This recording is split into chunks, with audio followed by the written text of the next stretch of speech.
Hey everyone, welcome back to the Grill Mart Co. cooking channel here on YouTube, Facebook, Instagram, Twitter, LinkedIn, TikTok. We're on everywhere. We're everywhere. All you have to do is Grill Mart Co. That's all you got to do. My name is Mark Ashby of Grill Mart Co. and that's really exciting. And today, for the past few weeks even, you've seen us do why you should buy a Kamado grill, why you should buy a pellet grill, and the positives and negatives to both those. I'm so excited. Today we're going back to our 101 series about beef brisket today. Say it with me, beef brisket. Now it's not Wagyu beef brisket or anything like that because I'm poor as hell. So what I'm also doing today is introducing a new grill. We have the Masterbuilt 1050 gravity fed smoker. This was given to me by a buddy of mine and we're gonna put this thing to work. Why not just start with the best and go with the beef brisket? Let's get started.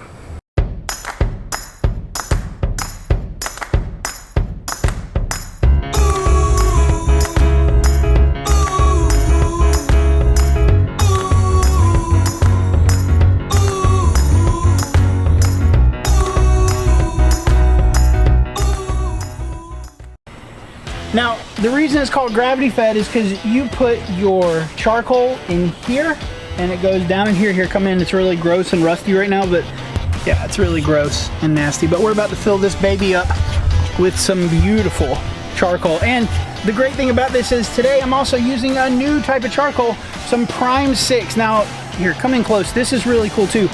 As seen on Shark Tank, this company makes sustainable wood. Now this is only a 9-pound box bag of charcoal, but it says it's equal to a 30-pound bag of charcoal. So we're gonna put this thing to the test today. And this is what it comes out as. It is made from compressed sawdust and wood waste, so it's 100% sustainable. I'm really pumped to use this. People say it burns real clean.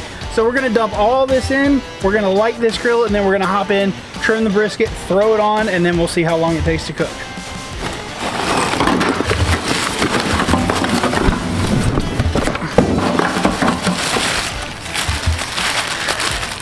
So we filled it up about halfway, and I topped it off with a little bit of Carolina cooked wood as well, just to throw on top. So we're gonna close this, lock the chamber, and then down here, it's gonna be a little hard to see because I'm fat and this is a tight squeeze, but we're going to open this right here. Right here is where we are going to put this fire starter and just push it in like that. And we're gonna push that in just a little more. We're going to, that's a great angle. We're gonna take our lighter here and we're gonna light that. We also are going to remove these two baffles right here. This controls the airflow going in, and this controls the intake. And these just hang right here, kind of like a ninja. And I know you're used to seeing me use the grill gun. Well, you got to use this fire starter because that's how this thing lights. And as it burns, the ash falls down in here, and if you come on back up here in just a second, we'll set this temperature up and then we'll head back into the kitchen. We have the grill already connected to the Masterbuilt app, and so all we're going to do is set the temperature. We're going to go at 225, and pretty soon you hear that fan kick on. So now that fan is kicking on, is lighting that charcoal, and it's going to let us know when it's done. During that time, we're just gonna go in and prep our brisket. Here we have the brisket that we're cooking today. We got a lot of trimming to do. We want about a 1/4 inch fat, and you can see how much we have there, all over this. So we're gonna trim a lot of this down right here. It's already been trimmed up in here. We're gonna trim up some of the sides, just make it a little more aerodynamic, and then we're going to be using some injections from CosmoQ. The first one is the Reserve Blend, and we're going to be mixing that up with a little Moisture Magic, and I'm going to be using my trusty Spit Jack just to get it in there, and that's going to give some amazing moisture. And then we're going 3 layers of flavor. 3. I know, it's crazy. We're gonna do a light base layer of some just some SPG right here from CosmoQ. Then we're gonna throw on some Texas beef, and to top it all off, some cow cover. This is gonna be good.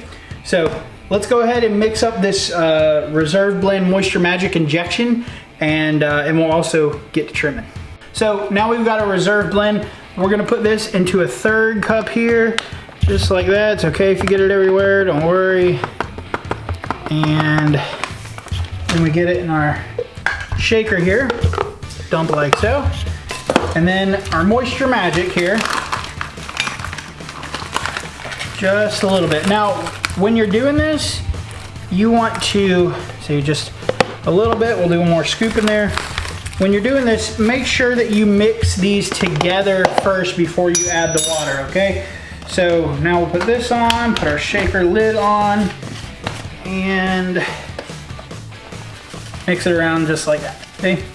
And now we're gonna add some water to it and get our injection going.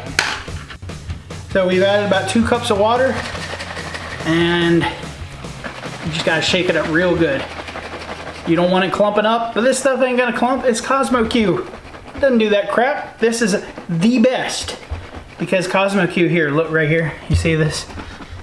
It just wins. And with us mixing this together, adding this injection in, we're definitely gonna be winning. All right, we're all mixed up. I don't see any solid parts. Put that there. And then we get our spit jack.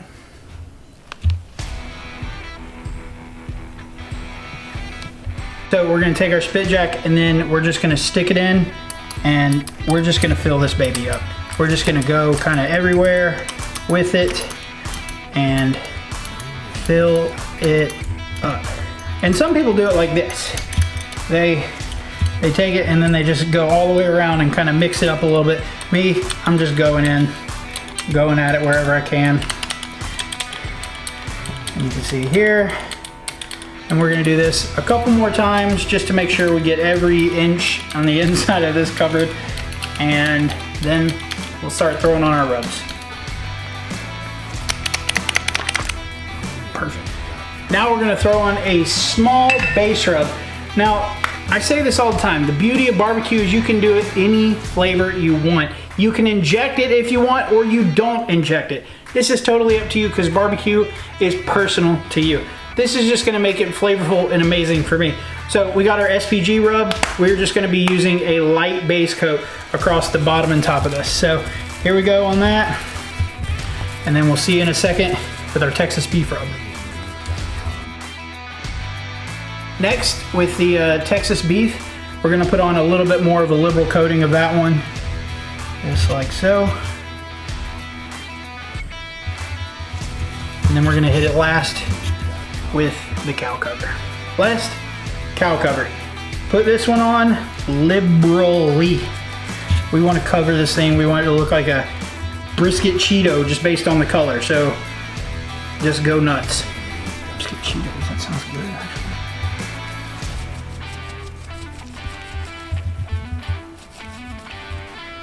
Our beautifully covered brisket Cheeto, or just a brisket, we're gonna hop outside and throw this on the grill. So we got the smoke rolling. Now, we're gonna take out this top rack because we don't need that today. But, because this brisket's about 9 pounds, probably dropped about a pound or so off of it, we're gonna put it right here because that'll protect it kind of from there. And I'm gonna lay it fat side down, just like that. And our meat. What are you doing? I don't know where you were going. Plug in our meat. Jesus. We're gonna plug in our meat probe here. We're gonna slide it right here through this port, like so. Open this bad boy back up. Pull through. And you want to put it in the thickest part of the meat, which is right there. Close it, and now we wait. If you were doing this on an offset smoker, you would be tending to the fire a little bit more. On a Kamado, it's already self-sustaining once you get it up to temperature. If you're cooking it on the pit barrel or the Traeger, or pellet grill in general, it's all right there for you, and it's all kind of automated. This is automated as well. I am super pumped about using this. We'll check on it in a couple hours, see how it's doing.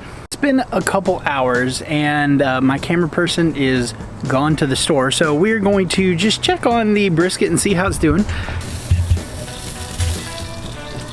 And look at this thing. This is turning out amazing. Now, one thing I also did, which I thought was really cool, is, let's see here. I took what was left of my injection and I put it in a spray bottle, keeping it nice and wet, like that. At 165, we're gonna bring this into the kitchen. We're gonna wrap it in some pink butcher paper and we're gonna put it on the pan and back on the smoker so that we can fight through that stall. We'll see you in a few hours. We're hitting the internal stall temperature of about 165. So we're gonna take this beauty off. Come on in close and slow. And look at how good that looks. Now you can see that it's definitely shrunk up a little bit. It's got a lot of moisture on the outside because I've been spraying it. But we are going to remove this for a minute. We're going to put it on this pan here. And we're gonna go wrap it in some butcher paper inside. This looks and smells amazing. So, we're gonna wrap this up now, where we're gonna flip it twice.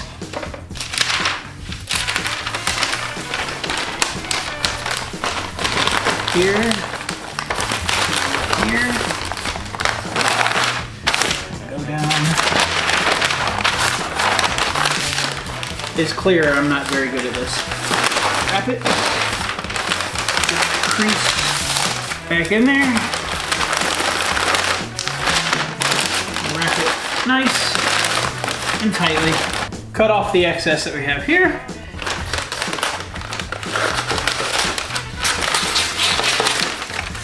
Like so. Beautiful. Let's go put this back on the smoker. So we're gonna put this probe right back where it was into the thickest part of the meat. Now, we're gonna push through that stall. Hopefully we'll be done here in a little bit, maybe a couple more hours. That wrap is gonna help it steam itself and it's gonna push it through that stall. And once we get up to about 200, we're gonna probe for tenderness and then we'll pull it out. It's been about 7-ish hours or so, let's take a look and see if it's probing tender. Now, it's gonna look kind of the same to you guys, but we got our great instant read thermometer here. We're poking this, going right in like butter. There we go. And you can see it's going in so easy. You want it to probe, it's not always going to be perfect when it comes to temperature, because it's going to be different temperatures across the brisket, but you want it to probe tender, kind of like you're putting it through butter. And we can see clearly through that it's going right in and super easy. That just came out and yeah, I think we're good here. So, we're going to take our brisket, we're going to put it on the pan. We're gonna go let it rest inside for just a few minutes, well, maybe a little bit longer, and then we'll slice into it and see how it looks. So we set it in the oven for about, we brought it up to 200 degrees, and then I killed it just to make it kind of like a hot box, and we sat it in the oven for about an hour. It's still probing real tender, so let's open this baby up and see how it looks.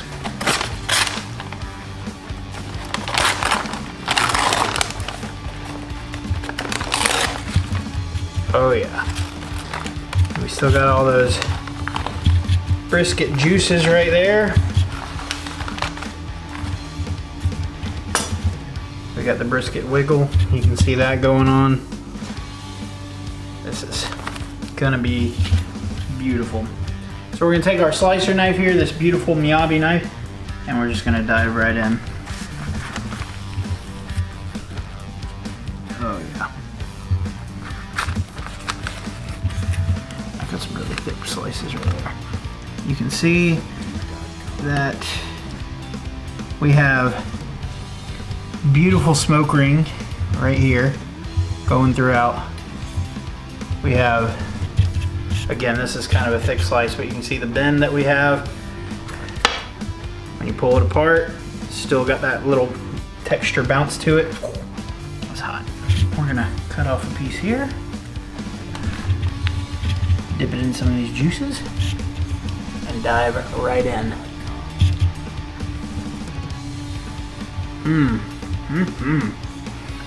Man, that's good. Brisket is one of these tricky meats that can turn really quickly. If you haven't done one, you might as well start with either the point or the flat. Don't do a whole brisket because it's really expensive. But once you get those knocked out, then you can do a whole packer brisket like we did today. And if you do it correctly, you're gonna have some amazing flavor, something you can make brisket tacos with, sandwiches, anything. We'll see you next time.